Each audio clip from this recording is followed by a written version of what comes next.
Halo, assalamualaikum warahmatullahi wabarakatuh. Kembali lagi di channelnya saya, MJRT Racing Tuned. Konten-konten yang membahas masalah perbaikan sepeda motor dan tune up sepeda motor. Sahabat-sahabat sekalian, kali ini saya akan membahas masalah bagaimana atau kenapa motor bisa kencang, dari sebelah manakah, dan dasarnya apakah motor itu bisa kencang. Jadi kali ini saya akan membahas di wilayah power dan torsi. Karena seperti Anda ketahui, kalau kita mendengar kata-kata torsi dan power, itu kedengarannya sangat serem sekali, sangat serem, merinding sekali. Kalau kita kumpul-kumpul bersama teman-teman kita bertanya, "Hey bro, berapa motor lu torsinya? Berapa powernya?" Kedengarannya sangat serem sekali. Nah, sekarang bagaimana atau apa saja yang harus Anda kerjakan apabila atau supaya power dan torsi motor Anda itu semakin besar. Jadi, yang pertama, motor Anda akan menjadi kencang. Yang pertama, torsinya harus kuat. Karena di antara power dan torsi, yang pertama kerasa di motor, yang pertama bekerja di mesin sepeda motor adalah torsi. Torsi itu adalah ini saya contohkan di krek as ini, di krek as punyanya Revo atau Honda Blade. Kalau ini sebagai contoh saja, ini mesin Jupiter. Ini saya contohkan di sini. Nah, ini torsinya ini. Nah, ini torsi itu torsi itu putaran dorongan dari krek as ini setelah mendapat ledakan di bagian piston. Nah, ini kan piston. Nah, krek as ini akan berputar, berputar ke belakang, terus maju.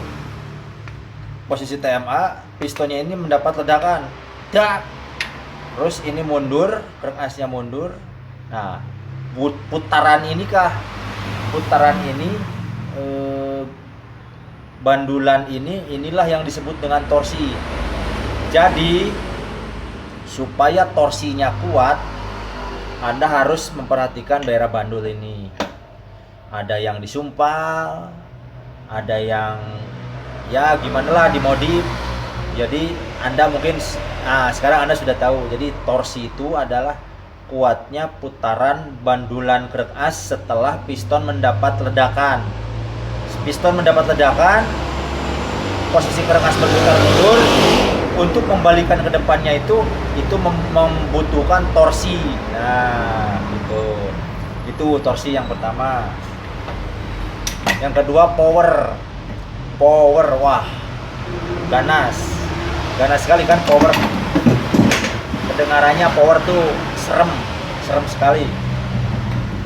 Untuk mendapatkan power yang besar itu harus mengadopsi atau harus men-setting wilayah bagian ledakan pembakaran di wilayah pembakaran. Nah, di wilayah pembakaran itu powernya itu maksudnya harus dimodif sedemikian rupa supaya ledakan power dari piston ini di daerah ledakannya itu supaya kuat dan besar. Dan supaya powernya besar, pertama ini piston standar, ini piston besar dan jenong. Anda mungkin sudah tahu mana power yang besar. Nah, jadi untuk mendapatkan power yang besar, piston pertama harus digedein. Nah, gedein. Yang kedua, kompresi harus digedein, harus dipadatin. Nah, itu akan berakibat ke powernya menjadi besar. Nah, jadi dan harus diingat juga, kalau mau mendapatkan power yang besar itu harus RPM pun harus besar. Ya gitu. Jadi kalau RPM semakin besar, power pun otomatis akan menjadi kuat dan besar.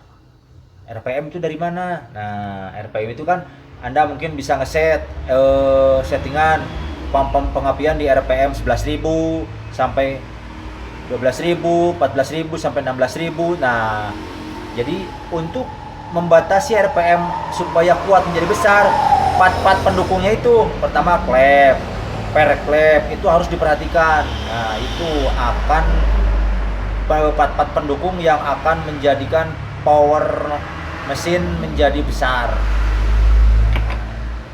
Jadi gitu. Jadi sekarang sahabatku semuanya sudah tahu.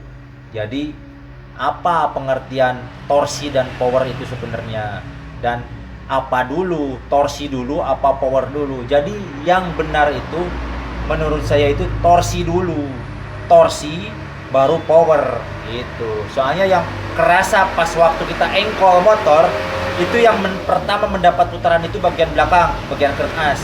Nah, itu menghasilkan torsi, dorongan ke depan, baru mendapat ledakan. Nah, ledakan itu namanya power. Jadi yang pertama harus diperhatikan buat pemula-pemula seperti saya ini, untuk membangun motor Anda menjadi kencang itu pertama torsi harus kuat dulu. Setelah torsi kuat baru power digedein. Nah, setelah itu ikutin langkah-langkah settingan selanjutnya. Mungkin seperti itu. Itulah yang bisa saya jelaskan. Sekian pembahasan untuk torsi dan power. Selanjutnya kita bahas channel-channel lagi, konten-konten selanjutnya lagi, supaya atau konten-konten tentang masalah mesin sepeda motor, atau bore up dan tune up mesin-mesin sepeda motor, atau kilikan-kilikan korekan-korekan sepeda motor agar menjadi kencang. Nah, sekian dan terima kasih. Jangan lupa like, subscribe, dan terima kasih yang sudah nonton. Sekian dulu pembahasan dari saya, semoga bermanfaat. Wassalamualaikum warahmatullahi wabarakatuh.